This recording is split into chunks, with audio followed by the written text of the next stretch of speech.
Hello everyone, I'm Rishi Persad. Welcome along to Racing Weekly, a YouTube and podcast show brought to you by oddschecker in association with Bet365. Plenty to get the pearly gnashers into, alongside Sam Turner and, in particular, a special welcome to Johnny Ward all the way over from Ireland to discuss what we've seen at Royal Ascot last week. And there's a lot to talk about. But before we get into all the action, what did you make about the quality of the 5-day festival that Royal Ascot is? How strong do you think it was, Johnny? It was great. Like, Cheltenham should never go down this road, but at Royal Ascot, I mean, it has a true international dimension, which I think might only grow. And I didn't find any of the races boring, really, you know. And I think Cheltenham's edging to the, you know, sense of like forerunner races and all that, where the novice races were a bit decimated this year. But I love the international element, and there were just so many talking points. I think a lot of controversy, a lot of virtuosity, and a lot for the future as well in terms of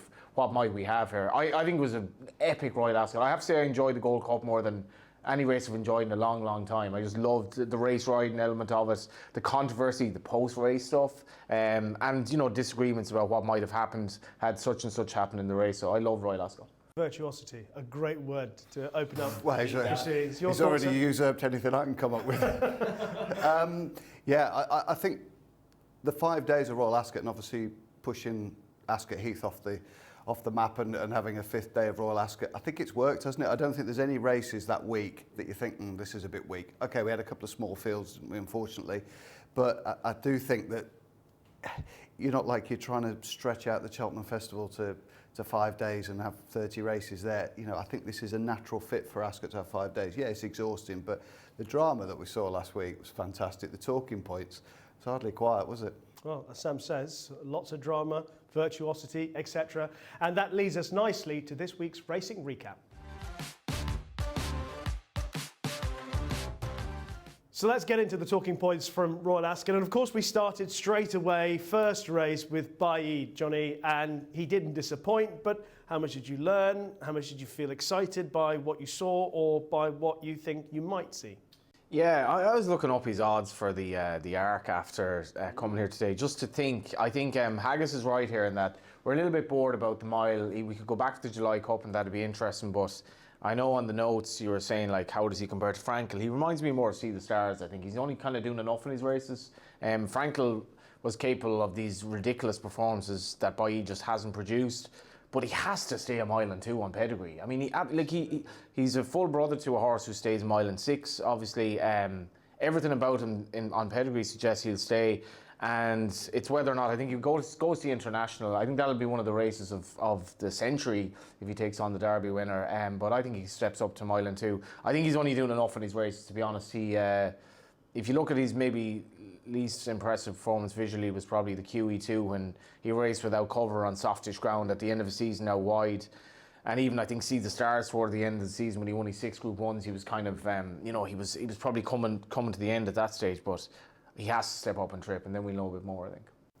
Yeah, I think what Johnny says is right. Franco was prone to those moments of absolute brilliance, wasn't he? And the jaw-dropping moments like in the Guineas or even in the International himself. And you could see Baaeed tanking his way through one of those races, couldn't you, the International, and coming there absolutely pulling a cart. The track should suit him ideally. There's obviously the appetite to go there and stretch out to a mile and a quarter, which I think will be absolutely ideal for him, the way that he travels, switches off and relaxes in his races. I do think as well sometimes we are a little bit, I don't know, we look through at Frankel's performances, all of them through rose-tinted spectacles. They weren't all absolutely brilliant. Some were quite worm. It's easy to say that phrase, by the way. Yeah.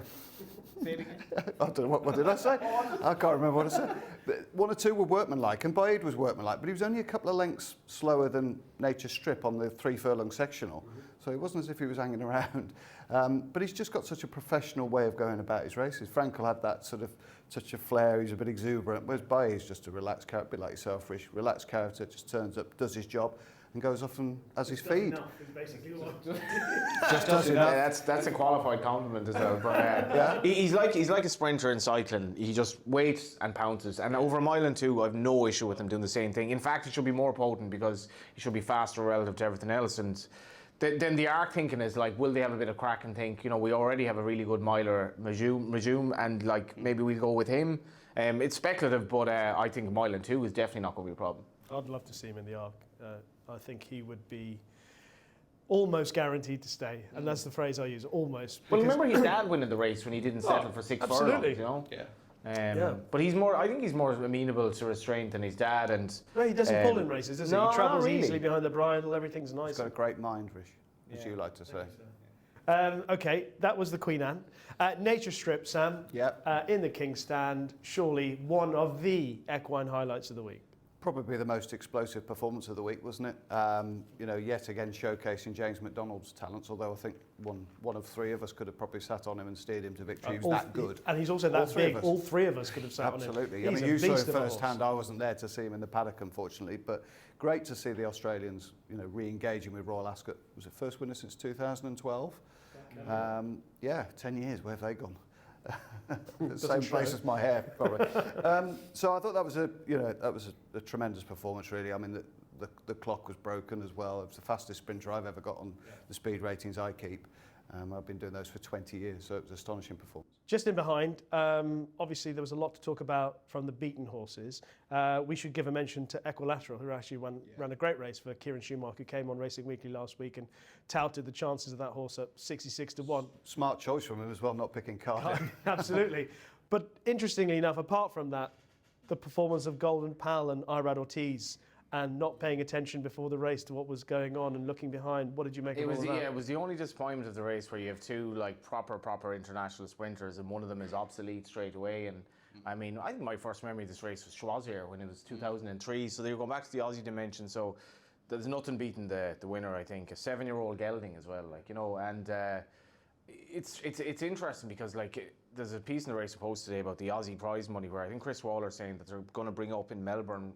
Each race is going to have a minimum purse that's, give or take, similar to what all three flat race meetings in Britain are today put together. But they want to come over for the prestige, I think, and that's something that Ascot will build on, I think. But Nature Strip, that's why you love sprinting. I mean, it was just, it was awesome to watch. And it's not that easy to go. He didn't go quite gate to wire, but he nearly did. And it was just, Baaeed was a bit of a procession, but already you're on day one, you're like, oh, here we go, Just a brief word about Golden Pal again. Yeah. He actually, I think they're saying, I saw a statistic today that for the third time he has clocked the fastest first furlong at Royal Ascot in the entire meeting. Wow. Yeah. But nothing to show for it. There's a lesson in life there for Irad. Never look back, always look forward. Yeah, and also, you can lose the race at the start of Well, you can with the sprinters. You miss a beat, even don't though, you? yeah. And that's where the Americans are usually so good, isn't it? At the gates, that gate speed that they exploit and establish a lead. It's just the straight course as well. It's a completely different ball game for sprinters, and it's he just wants that race back, doesn't he? What about the whole Wesley Wood coming over saying that's the best? Because he does this year upon year, and some people get sucked into it, some people get a bit bored and blasé by best horse I've ever trained. I've never had a horse go as fast as he can. Love Reigns is the best 2-year-old that I've ever brought over. She might be. Getting a bit cynical. Queen Mary was a phenomenal speed figure and dramatised one of the performances of the week for me. So, the fact that Gold Reigns ran so well, she might be the best 2-year-old. All right. We'll come back to... She's not Lady Aurelia, though, is she? Definitely not Lady, or even Acapulco. The St James's Palace Stakes, a bunch finish. The favourite held on the inside. What did you make of it all, Johnny? Well, Majum was miles the best horse. I felt sorry for Kieran Fallon because you watch the race, he's on the rail, and I mean, I think this was a bunch finish. I think it was like a neck ahead, a short head, something like that. And if you watch him back, I think he is inclined to think, I want to go on the outside here, but everything goes wrong for him. He was just very, very unlucky. And Majum now, the Haggis's team of milers, it's fascinating because I think he emerges as by far the best miler. He's by far the best horse in the race. I mean, Cerebus for me he was fine. He looked for a run, he found enough. There's no way he beats him with a clear run, not a hope. I wasn't sure of the Guinea's form. I think Luxembourg's the Derby horse. He was third. Native Trail for me. I'm not even sure he's trained on it. He wasn't impressed with the Curragh. So I was happy to take on Cerebus in the race. And if you back Majum, I mean, it'll be fascinating to see where he goes. But he's got to be favourite against any miler over, certainly any 3-year-old miler after that. Any mitigation for Kiprios in the way the race was run, where he was positioned, probably racing a little bit out of hand? Is there anything at all in? Or you with I thought Johnny? he got a wonderful ride to fall in almost. Yeah. That looked a bit of a regressive performance from me, I've got to say. I mean, you just boil it down with Nerd's Corner here with the sectionals. He's probably on a par with Coltrane, you know, the winner of the Staying Handicap on the same card. They've done sort of 35 and change from the turn from 3 out. So that won't be on the Dali. no, yes. We did the same figure as Coltrane.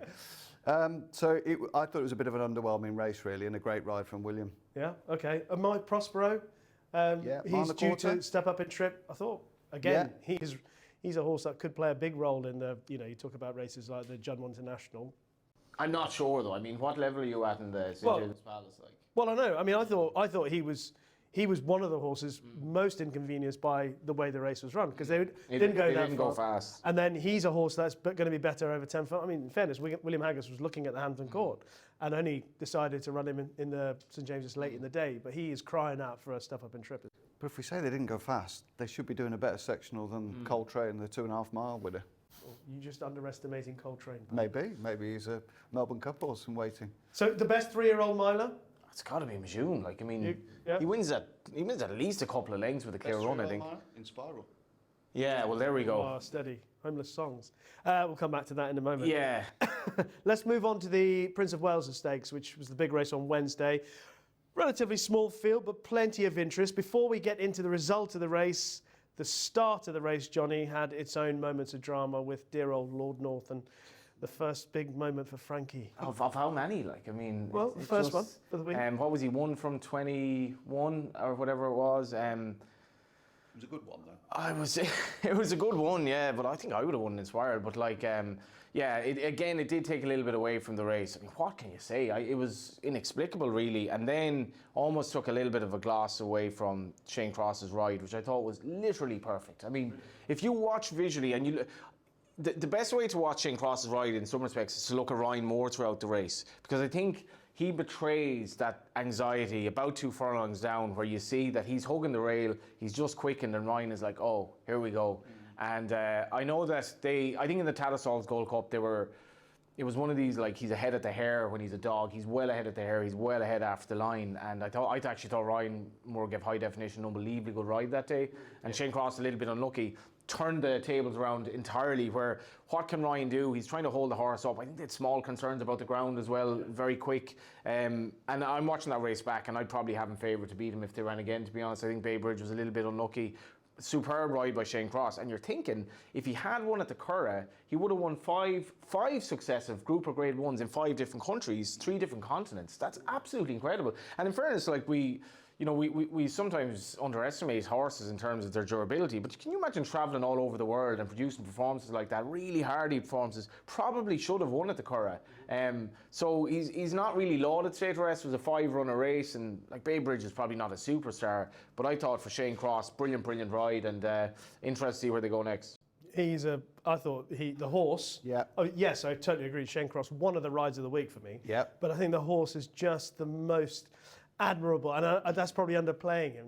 But you can almost do anything with him in the race. And the way he sat, actually Shane Cross was able to dictate, but he had the horse that was able to relax, do what he wanted to do.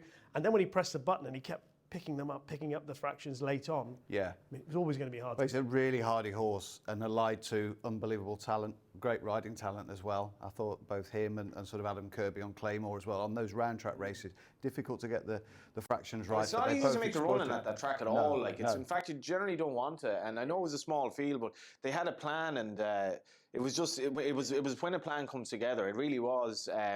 But like for you, first winner for Joseph at the festival as well, which is quite mad. Really, isn't it?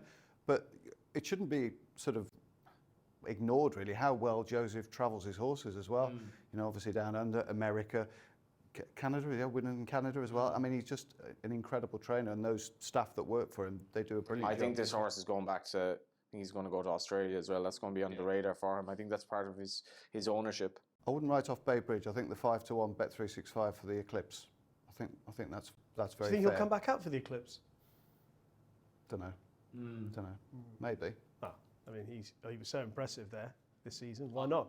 I thought he lost nothing except the race, and in fairness to Stouty afterwards, he said, I'm delighted, and if you back the horse, you might be a bit annoyed at that, but if you look at it back, he's closing all the way to the wire, and small caveat about the ground. Like maybe he would want it softer, but he's developed into his sire had a great festival, and he was the only one that got away. Really. Yeah. There was one little moment after the race, and after Aidan had won one of the races later in the day, in an excellent interview that Aidan did on ITV. I don't know whether you saw it or not. Who was that with? Who was that with, Rishi? I can't even remember. Leading sports somewhere in the paper. But you just got a little glimpse from Aidan when asked about the pride in his son training his first Well, he Royal was in the Ascot. photo afterwards. I mean, Aidan was actually in the photo. I was like, you don't even train the horse. I mean, Aidan said that he spoke to Joseph earlier in the day asking about what tactics they had planned to execute on State of Rest, and Joseph told him what they were doing, and Aidan said, well, I don't think that's that. And Joseph basically said, we're going to do it. And he said, okay, well, do whatever you want, leave it, I'll leave you alone. But it was just a brief moment of seeing Aidan outside of that, the lads, professional, take a phone call, sure, we do it all. The pride of a dad, wasn't it? Yeah. Most definitely. And, if I can't win, then I'm delighted another O'Brien has. We did a trip there before the Derby, and there's a speedometer on the gallops. So, like, as they're going by, it's like as you're literally coming up to the roundabout at the traffic lights. And it's like, well, that wasn't here the last time I was here. And it's like, the two lads, like the two young lads, they advised me to bring that in. So he's very quick to. He does imply, and I think he's not being facetious, that he is learning from them. Yeah. Well, let's stick with Aidan as we move on to talk about Thursday's big race to begin with, and that was Kiprios winning the Gold Cup. And I'll start with the merit of the performance first of all, before we really get into the nub of the Gold Cup result. The merit of Kiprios being the new Gold Cup champion, Sam.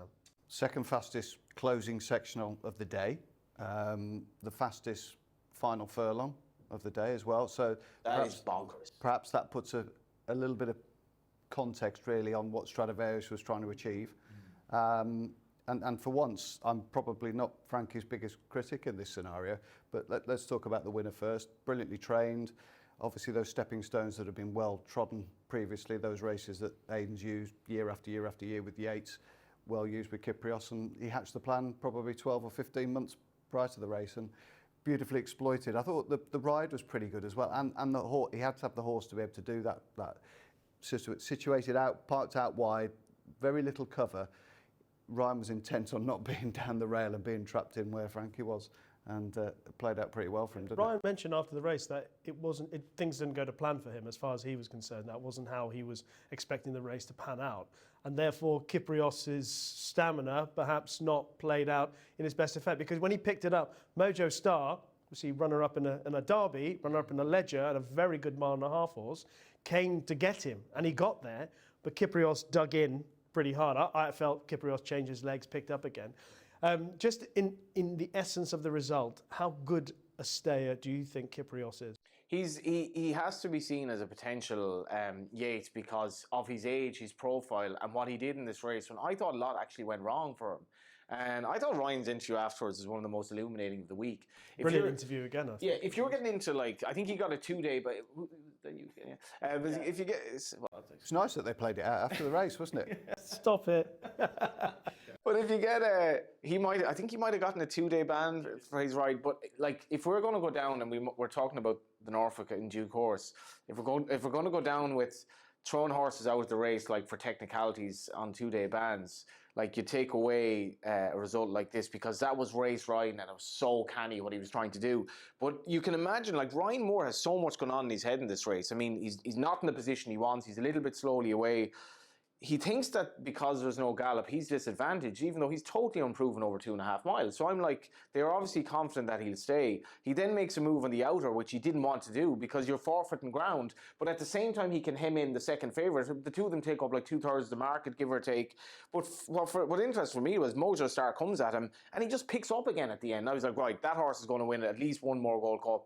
Hopefully, he might do a Yates on it. And I absolutely love this race. I thought there's so much going on. And, people look at horse races, their horses running around the field. But there were a million things going on in this race. Frankie was ostracised afterwards. I have a bit of sympathy for him. I thought Ryan Moore was brilliant. Okay, well, let's move on and talk about Frankie Dettori, Stradivarius, John Gosden, Bjorn Nielsen. Discuss. Yeah, fantastic theatre, wasn't it? I think, we're all encouraging people to speak their mind after races, and then people are all jumping onto Twitter and various social platforms slagging them off for doing so. I thought it made for great drama and great theatre, really. I thought it was a little bit harsh. I don't know whether there's an undercurrent of something that's bubbling away there, and that's the brought it implication, out. isn't it? I wonder how much longer Frankie's going to have in that role, if I'm honest. It was unusual for John to come out, and he has had a little sideways swipe at him a little bit of time.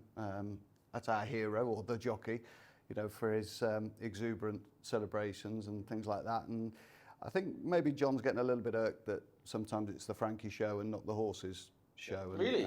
Yeah. Well, I think so. I believe if you read what has been said after the race, and I think Lee Motors had highlighted the fact that John Gosden and Frankie Dettori went off, had a private discussion after the race, out of the public view. But it seemed to be the sentiment was that they didn't enjoy Frankie saying that it was Stradivarius's old legs that cost the horse the race. Okay.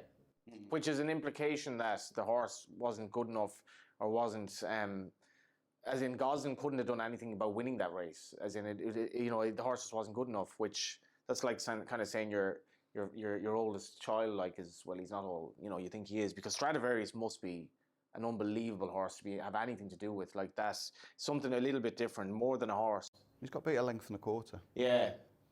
So you can't... In a race that wasn't run. You can't say that he couldn't have won it, could you? I don't think that's the greatest defence from Frankie. Well, all I would say in Frankie's defence is that Stradivarius can't take that route that Kiprios does. He'd just be too lit up. You need to bury him away, don't you? Now, he probably lost it coming out the stalls, really, and taking back a little bit further than he would have liked, ideally. And then obviously it was a bit of a car crash in the straight, wasn't it? So that's what I find the whole thing is very difficult for us sitting here watching, because if we knew the facts of what John Gosden and Frankie Dettori and Bjorn Nielsen had said, if we knew that John Gosden had said, factually, be handy, don't give up your prominent position. And Frankie Dettori had a good position over the first furlong of the race, but suddenly as the gallop slowed down early the Cotswolds, suddenly he's found himself further back in a race that's been slowly run. And anybody who's watched racing, you could see Frankie's mind whirring away, going, I might be in trouble here. And the irony is, Ryan Moore wasn't overly happy either. But Ryan's got the better position. Yeah. He's tracking Princess Zoe, thinking, well, I don't see Stradivarius, and she's probably the second danger. And that worked out fine. It was just that move on the outer could have cost him. But like, when they all came in a line after that, you're like, this is racing, because I really don't know what's going to develop here. And it looked like he was beaten, then he came back, and then as he crossed the line, I was like, yeah, this horse is going to be a stayer of the future, because is there a 3-year-old, maybe Mojo Star might be his main danger going forward, because he's very likely to race, but is there a 3-year-old stayer, maybe we might see in the Ledger, who'll be there next year? This horse looks like he's really bred for it as well. If you don't breed horses to be an Ascot Gold Cup horse, but he's totally bred for it as much as you can be. Well, I think Westover, perhaps, something like that. And the Vars stood up well on the figures as well, so Elder off. What do we think, though, about the John Gosden-Frankie Dettori relationship? Will it endure? It looks fractious at the moment, doesn't it? And unfortunately, Frankie probably hasn't got years on his side. I do think as well, in fairness to Frankie, and I know there's a fair bit that comes with him, but you surely, when you've formed the body of work that he has over the past 20, 30 years, you're entitled to one bad week, you earn some credit, don't you? I mean, let's be honest, footballers have bad games week in, week out. Cricketers get a pair at Lords, whatever, and they come back from it.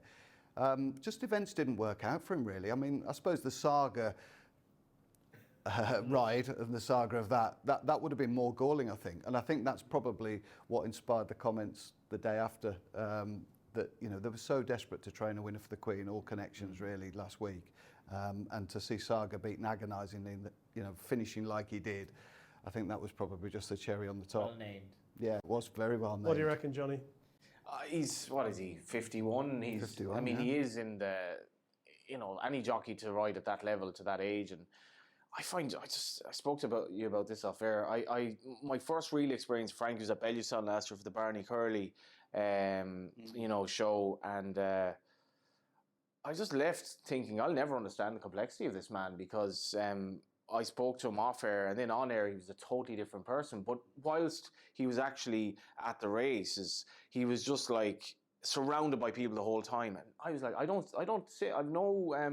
lot of sympathy for you. It was difficult, and he has to always be the showman, even though I doubt he always feels like a showman. Well, he certainly didn't last week. Well, I got a lot of criticism when I said that I think people are a bit harsh on Frankie, because after a certain period of time, just as Sam's saying, you earn a bit of credit in the sport, and there are very few people in horse racing that have given as much to the sport. And I know he's taken as well. He's got a lot out of the sport, but he has given racing a hell of a lot over the years. And for people to be sitting there afterwards saying he should retire, he should go, I think he's deserved the honour of doing what he wants when he wants, given the career that he's had. 100%. I think he's one of the most intriguing people in racing, not because of the personality you see on TV either. One thing we should say, though, is that I'm sure connections were emotionally really totally wrapped up with Stradivarius, weren't they? There would have been a lot going into that day emotionally. So you could possibly understand the owner, being a bit irked with the defeat. Yeah. Maybe in hindsight, they step back and think, well, Frankie's won us 20 races with Stradivarius, however many it is, and, number of Gold Cups, etc., etc. There are races that Frankie's pinched for John Gosden round that track in the past decade and a half, or whatever it might be. And, yes, he's rightly got the credit for it, but I think he has got a bit of credit in the bank. It's funny, like the nature strip forms, if he's a 7-year-old gelding or whatever, but like to see a 7-year-old gelding produce a performance like that, and Stradivarius, an 8-year-old, who we absolutely love. I do love the Gold Cup because it shouldn't really be a flat race that enthralls us, but maybe it's the national hunt thing in us, or the fact that these horses, they're not commercially massively, potential afterwards because they're stallions for jumps. What a race it is, like, to see him coming back again and again and again. Oh, I'm not sure about the context, the level of the race myself, because we had a lucky Triumph hurdle winner finishing 4th, and she was still on the bridle too. I don't think she jumps, in fairness to her. I think maybe there is that. And we had Miss United running really well in the back of the day as well, so there is that. It's funny, on the Friday morning walking into Ascot, and as you walk through the gates, the first thing you see on the left-hand side is Frankie's magnificent 7 statue, sort of half jumping. And on the Friday morning, when we walked in at about 7:45, it was surrounded by bins. Surrounded by bins. I thought you were going to say someone had put a wreath on. Well, I was going to take a photo and You didn't want to kick him when he was down. Well, I mean, honestly, the imagery was... It was an accidental... If it was accidental, it was just there were a lot of bins around the statue. Just happened to be a lot of bins around the statue. Get in the bin. Oh, dear. But the man won 7 races at Ascot in one day. I mean, listen, he deserves a bit of credit. Absolutely. I agree. On Friday, I thought we saw a very, very smart performance in the Commonwealth Cup from Perfect Power. Johnny, what did you think? Yeah, ran about a bit. I thought, again, Soumillon was very, very interesting after the race. I think he felt that he wasn't going to pick up. He had a lot of ground to make up.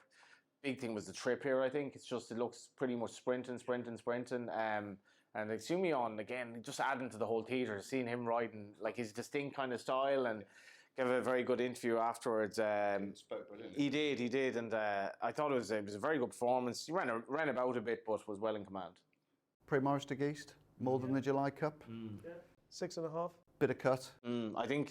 I'm not sure he was in love with the ground, but he said it was as fast as he'd want anyway. Yeah, it helps with the climb, doesn't it? It just takes a little bit of pressure off the legs. But yeah, I thought 6.5, and brilliant week for Richard Fahey. The Riddler, obviously, and Perfect Power. We'll get to that. We will get to the Riddler. We will get to that in just a moment. But Richard Fahey was very emotional about the success of Perfect Power. I think he was making jokes after the race about a small northern trainer with a few horses here and there. I mean, he got small, right? He's not the tallest, is he? But I mean, they train. Well, they have 200 horses up there. Phenomenal job they do, and year after year they seem to unearth one in those 2-year-old races. There's one at Carlisle or started life at Catterick or whatever, and then goes and pops in a Windsor Castle or a Norfolk. Incredible trainer. Was there anything in behind in the Commonwealth Cup that? Nothing much for me anyway. No, disappointed with Go Bears Go. I thought he'd run a better race. He was another one that tried to sort of lead it out a little bit. And Twilight Joe was disappointing. Yeah, there were a few. Did he come back with an injury, or was he not right after the race? Twilight Joe? I'm not sure actually. Was there an excuse? Because he was I thought he was very expecting, flat. Yeah. I think he did have actually an excuse if you look at the comments post race. Yeah. I thought, other than the winner, I don't think I'd take too much out of the race, to be honest. Also on Friday, you know the saying, can't keep a good man down and all that. Frankie came back on Inspirer, although there was a moment in the race I was thinking, dear, this is another one to put on the list after Lord North and Stradivarius. Interesting to get your views on this. I don't know, was she a little bit flattered because I don't think they expected her to win that well. And I think the race was set up for closers. The filly who came across, the filly who was second in the Guineas, who came across from the draw, she completely ran out of gas. And there were a few Prosperous Voyage, and there were a few other fillies who raced prominently who weakened. And I think she's probably a little bit flattered. And I think even Gosden said afterwards, I wasn't expecting her to win like that. Yeah. But she should improve. I mean, she should improve off that. And if she were to run against Homeless Songs or even one of the Colts, then you'll know. And I mean, it's all about Frankel again. Like it's just he's just. Although they were sort of teasing the idea of the Nassau stepping up in distance. I think the interesting thing with the fillies in Spiral and Homeless Songs is that they've both got absolutely extraordinary changes of gear. And I don't know whether the Colts have quite, well, Maljoom has, but I don't know whether, I thought Kiprios had as well, but we didn't see it last week, unfortunately. But Native Trail, more of a grinder. Some of the 3-year-old milers, they just seem very solid milers, don't they? Whereas the two fillies look as though they've got that. I mean, she'd have won any guineas, wouldn't she, really, in Spiral? Both Frankels, like it's like the Homeless Songs. They were worried about nearly a mile for a daughter of Frankel getting a mile, and they were worried about that going into guineas. And you're like, geez, the two of these take each other on. I'm looking at the betting. I don't think they'll meet next month anyway. I'm not sure what Homeless Song's main plan is. Is she going to stay at home for time? I mean, again, it's going to be ground related for her. Well, and fitness related. She's difficult to keep straight, isn't she? How much are we going to see her? It was like, well, I think it's where it should come on from that run. I mean, in the context of what he said before, and he said she was coming right, but I didn't expect that. So, like, imagine seeing her against the Colts. What a turn of foot. So the best 3-year-old miler is? In Spiral. Yeah. I mean, they were good horses. I know what Johnny's saying, that the race might have fallen apart, but you've got a 3-time winner from America, Spenderella, who they thought a great deal of. Indeed. Absolutely destroyed. You've got Cachet, second in a French Guineas, winner of ours. Mangosteen. I mean, maybe one or two of those fillies had quite hard springs and they might just have dipped, but that was extraordinary. That's how she ran away from her. Yeah, I'd like to see Homeless Songs again. I'm guessing here. I don't actually know. Please guess. Kiprios. Well, we all are. Probably go with, definitely not Kiprios, yeah. I'd probably go with... or Native Trail. Probably go with Majoum just because he's doing it against Colts, and I think he would have hacked up in that race. I think this race might have fallen apart. I'm not sure how good Tuesday is over a mile either in the Irish Guineas. All right. In terms of form. Just go to the Juveniles, and the best 2-year-old you saw at Ascot, Sam? Dramatised, certainly on the figures. A phenomenal speed figure, really. I thought they were all highly credible, the 3 that we've picked out. You must have backed her, because I'd say her debut figures were very strong as well. Yeah, they were, we're top of the list. Holloway Boy, extraordinary training performance that was. Just went off in his hands, didn't it, basically? Good thing they needed the badges. Good thing the owners needed the badges, otherwise he wouldn't have run. Because the trainer, the second, I think he might have been Roger Varian, but he's just starting off in Ireland, and the horse is 80-1. Yeah. And it looks like it's going to win. And then there's this horse who just turns up because the owner wanted to get into the races, and he leaves him for dead on his debut, and he was nibbled at from 50s into 40s. You're like, but... Can you imagine owning that horse, and, was it 40 grand or something like that, and just shipping up that day, and, oh, go on, we'll just have a tenner on. Hate to see it win with that. Was he flattered? Because he bolted up. Like, he won with so much in hand. He's Ulysses, he's like bred for a derby almost. So I do wonder, I'm saying this to lads beforehand, I was like, how good is this horse? No, it's not going to work out. But I was like, he's basically a 3-year-old bred for the derby who first time out has sort of won very, very tidily in a race of this nature. I'm like, so you're kind of... I was a bit gutted. I'd knocked down my Chesham trifecta just to £1 rather than the £2 I was originally putting on. 28 grand it paid. Did it? 28 grand in the Whirlpool. Yeah. 40s, 80s, 33s or something like that, wasn't it? Fastest 3-furlong sectional bar Rohan and Naval Crown. Okay. So no fluke. I thought actually Aiden's 2 no-name evers were very good. I think Go Bears Go. He just has a lovely way of going, but I thought the filly, she's 14.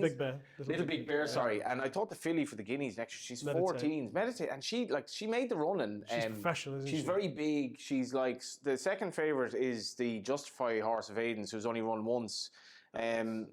Whose name I forget. She didn't come here. She won her maiden and beat a horse of...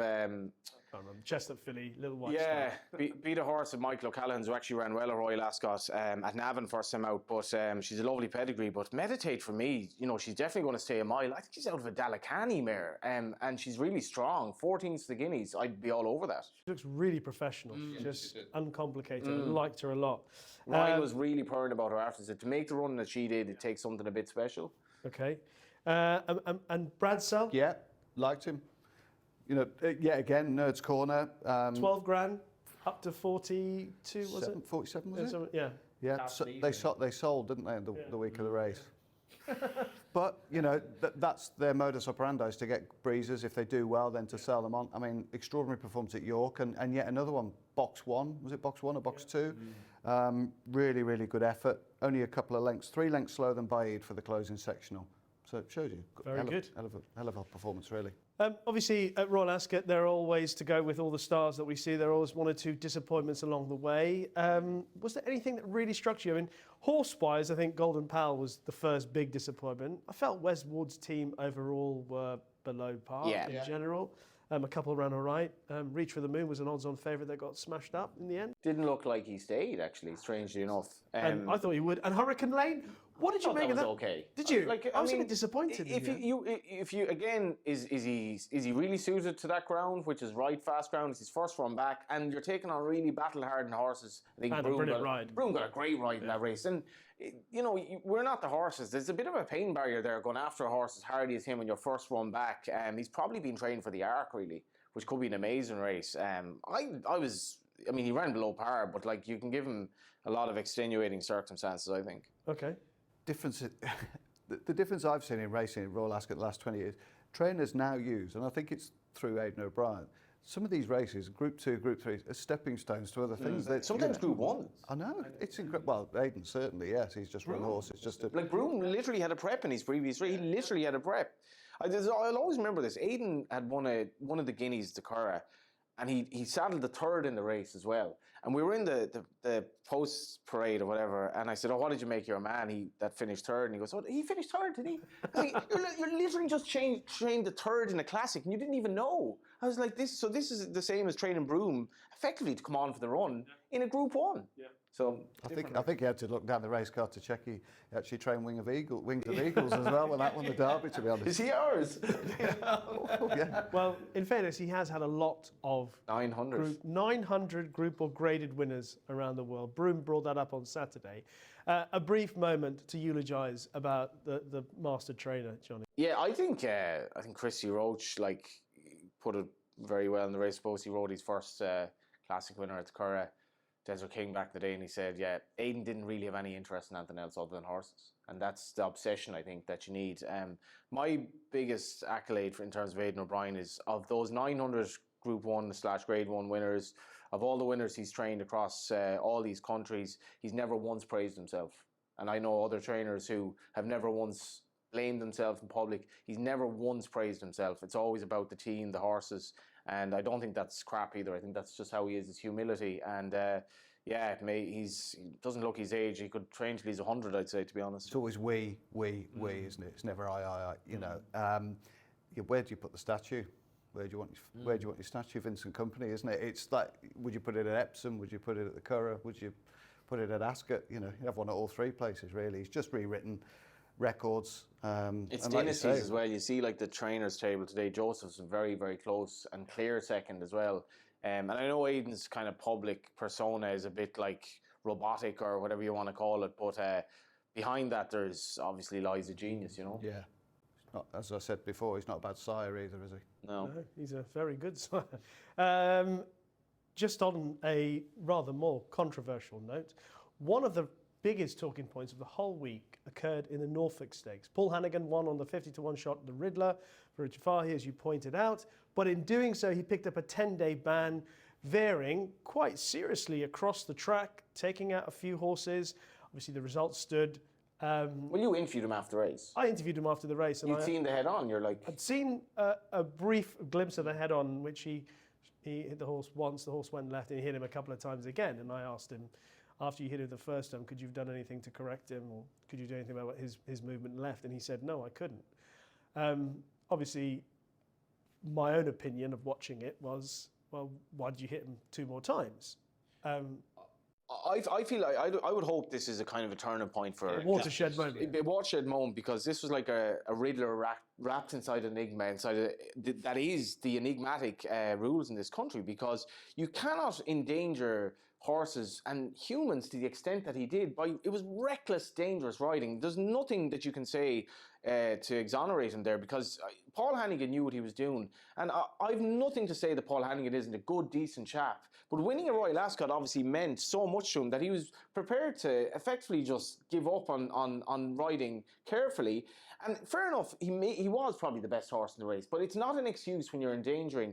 Like, I've made this point before, flat falls are far more dangerous than jumpers falls. You're not expecting it, you're falling on fast ground, you're going a lot faster, and as I say, you're not in tune with the fact that it might happen. What he did there should have, first of all, it should have gotten more than a 10-day ban, but secondly, you have to throw out horses that this happens with, because the stewards in the system that they had, they couldn't give the second necessarily the race, because he was probably the third or second best horse in the race. So if they were to throw out the winner, the Riddler, they're like, well, what are we going to do with the rest? But as Richie Forrester said to me the other day, if you bring in this rule where you're just thrown out and disqualified, it doesn't happen. And I think in general that will be the case. I hope this is the watershed moment, because it made for horrific viewing, and I wasn't riding in the race. I think he let himself down, but I would hope this is the change that we need. Yeah, by changing the wording of the rule, you're then hopefully issuing a deterrent, aren't you? Because as much as I like Paul, I thought it was a very poor ride. I mean, it was the best horse won. Paul Hanagan is a lovely chap. Yeah. Genuinely, he's been a lovely chap to deal with. But his ride on the Riddler was one that we ought to look at and go, that shouldn't happen again. It's inexcusable. In my opinion, if Paul Hanagan knew that the interference would cost him the race because it's serious enough interference already, he would have put his stick down after the horse went left-handed after the first crack. But knowing that the old rules of you win by far enough, doesn't matter how many you've taken out almost, that rule has got to go now. We've got to start looking at, for safety, more than anything else. Like, I like the British and Irish kind of MO that we want to award the best horse. It's not his fault much of the time. We want to give the best horse first past the post, and we want to hold that and ban the jockey. And for connections as well. And for connections. But this was way beyond that, way beyond that. You have to have a situation where if you're in the middle of doing something like this, you know you can't do it because I'm going to get a month-long ban here. But I'm endangering, like, Freddie Tilitsky is working at the race meeting. You know, this is literally an example of what can happen to a jockey when there's careless riding. And I'm sorry, but no win is worth that. And it's horrific to watch. And I was surprised that somebody as good as Paul Hanagan would be guilty of reckless riding like that. I'd like to have been a fly on the wall and see what Sylvester de Sousa and James Doyle made of it. You know, I mean, they both had to take back. They could have easily clipped heels and come down. It could have been an absolute, carnage scenario. We know what the owner of Crispy Cat made of it. Yeah. And I know, like, you do get wrapped in the moment, and like the crowd is there. It must be an amazing adrenaline rush. And don't forget the prelude to the race is that obviously he's lost his job. That's the mitigating thing I thought for Paul, was that obviously there's a lot going on with him emotionally. I'm going to win this. Yes. It is. It's mad when you think about it. There are a lot of layers to it. Like, it's a novel, really, that race itself, because I just hope something comes out of it. Okay, let's end on a brighter note from Royal Ascot, because there were a lot of bright spots through the week. If I can ask you for your star of Royal Ascot 2022, Sam. Am I allowed to pick the same one we just mentioned off air? Okay. Jane Chapel-Hyam. Steal it from me. Jane Chapel-Hyam, what a phenomenal piece of training. You know, Saffron Beach, Claymore, great ride from Adam Kirby. Didn't quite get the credit that he perhaps deserved. Yeah. Most people are hung up on Frankie's situation, weren't they? Intelligent in the Hunt Cup. I mean, bar half a length's defeat there. 3 out of 3. It was just an extraordinary piece of training, and I think she is recognised as being a brilliant trainer, within the industry, but she still goes under the radar a little bit. Yeah, I'll give it to Ryan just because I have a real soft spot for him, because I think he is exactly what he says in the tin, which is very little, much of the time, and he doesn't really want to talk. But I think he did speak well this week. He did. He's very, very engaging and interesting. I think it depends on the interviewer, John. Yeah, that's why this week he was particularly good, actually. I actually stumbled upon a Lester Piggott documentary from the 80s, I think, on YouTube, which I only started it, but it was like. They were saying, if you get him in a car journey, he's amazingly engaging, and Ryan Moore is that as well. But I think when you think 2 years ago, a lot of people were questioning him. There were even rumours he's going to be kicked out. Colin Keane is riding more for Coolmore, and I think he answered all those questions. I think he was brilliant, and he's in Ireland every other day now, and we're all the better for it. Yeah, so many great performances. Obviously, you guys mentioned Aidan, Jane Chapel-Hyam, Danny Tudhope, another one, throw in the mix. He's had a fabulous week, and he rides Ascot as well as anybody, doesn't he? I mean, he's got a lovely style. What about Chris Stickles? We give him a little mention. Yeah. Clerks of the courses get pilloried, don't they? It's like a referee, you're only called out if you had a bad game. And Exactly. like, he had a tough job. By all accounts, it was hot. Hot. You know, The ground, the draw, it's always a big You didn't hear talking anyone point. really moaning the No. ground was too quick, did you? Nobody could have any problem with the traction on the bends either. That was all brilliantly done. So Chris Stickles and his ground stuff, well And done. the decision to slightly reduce the capacity Yes. as well at Ascot. That was this well year. received, That wasn't was it? extremely well good received. idea. Yeah, because like I think you can definitely ruin these events. The first time I went to a certain festival, I loved it. And the second time they'd let another 10,000 in, I didn't enjoy it at all. And it can be that different. Cheltenham take note? Is that what you're saying? Persad issues warning I mean, to we know that Cheltenham. we know that Cheltenham officials are avid listeners and watchers of Racing Weekly, so we expect them to. Well, good point. We expect them to act upon our instructions. That is a look back at Royal Ascot, and it was an absolutely fabulous 5 days. Loved it. As Sam and Johnny have said, lots to talk about, lots that we'll remember for the season ahead. But now we're going to move on to the big race at the Curragh this weekend. It is the Irish Derby. So to help us set the scene for the Irish Derby this weekend, we're welcoming Pat Cooney from Bet365 to talk about the market for this race, Pat. And I'm assuming that it's all about Westover at the moment. Absolutely, yes. And of course, we all penciled him in as the unlucky loser in the Irish Derby, didn't we? And he's got every chance to show what he's made of this time around. He's a red hot favourite for the race. He's round about 11-8, something like that. And it's unusual, isn't it, not to find an Aidan O'Brien horse head in the market. But I think he made a big impression on everybody who saw him on Derby Day. But as I say, Aidan O'Brien, he's trained 14 Irish Derby winners. So he's going to be solid enough in the market with whatever they run. And I would imagine they'll probably run 3 or 4 in the race, Rishi. But the form book definitely points to Westover for Race Beckett, and be interesting to see what Aidan does run in the race, because a few of them ran at Royal Ascot. They've got entries for this race. But I suppose Stone Age might be the more realistic option for him. And he wasn't absolutely disgraced in the Epsom Derby. And of course, he's got home field advantage this time around. But yes, the eye catcher certainly heads the market, that's for sure. I guess that's the hardest part to work out, Pat. Obviously, yes, we know that Westover's on target for the Derby in Ireland, but it's who Aidan might send into battle against Westover. You mentioned Stone Age, that looks an obvious target for him, but trying to work out some of the other potential O'Brien contenders, it's almost a puzzle in itself, isn't it? Oh, absolutely. And there's Bluegrass, who I thought that he's a horse with a lot of ability. And just keeping in the O'Brien family, Donnacha's, of course, got Piz Badil, who Frankie rode at Epsom. He didn't like Epsom at all, the horse. So, if he hadn't turned up at Epsom that day, then he's got some sort of a form book chance as well. So I think the domestic challenge will be plentiful, but maybe not quite having the quality of the favourite. I think the favourite looks pretty solid to me. And Pat, just before we say goodbye to you, it's probably worth getting your reflections on Royal Ascot. We've spoken a lot about the controversy, the bright spots, 1 or 2 disappointments along the way. How did it go for you? How did it go for Bet365? Well, as a company, it was just about level at the whole of the meeting. Of course, we're now in an era where we are paying 5 places, 6 places, 7 places in races like the Hunt Cup and the Wokenham. So we're not tending to worry about what's actually won. Everyone's now saying, oh, what was 7th? Was that a good result? And so forth. So it was great fun. I was there all 5 days. And from a company point of view, as I say, we were about flat at the meeting.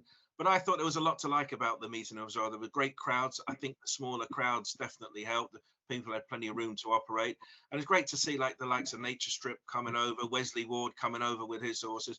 There was a real international flavour about it all. And of course, the likes of Christoph Simeon riding a winner as well. The cream certainly came to the top. I thought, from my own point of view, I thought Inspira was ultra impressive in the Coronation. I think, you could legitimately claim she's the best 3-year-old around, I think, colt or filly. So that was great fun to watch. And really the horse that really impressed me the most was probably one of the lowest rated winners, but George Bowie's missed the cut when he trotted up off a 95. He looked a serious prospect. So I think he might be Australia bound, trying to pick up some of their Aussie dollars as well. So a lot to like about the whole meeting, and it's just a great fun 5 days. Just one question, please, Pat, from me. Can you bet 12 places in the Britannia next year? Just asking for a friend. I wouldn't rule it out the way it's going with the each way terms on offer, but no, I think you just draw a line at first 7 and things like that. But there's so much value. And of course, we were agonising over the draw, weren't we? I think that was a conundrum everyone had all week. and it was just strange to see them all finally come up the stand side in the Woken, having shunned it all week. So it was a bit of a guessing game trying to decipher who had any go-in bias and draw bias on the straight course, but all adds to the mystery of it all, which is why it's such a great game. Pat, as always, fun to catch up with you. Good luck for the remainder of the week, and we hope we catch up with you next week. Looking forward to it. Thanks very much. So Pat's helped us set the scene a little bit with the prices there. And Johnny, obviously, Westover looks to have a huge chance, but he's 11-8 favourite. Any value against him?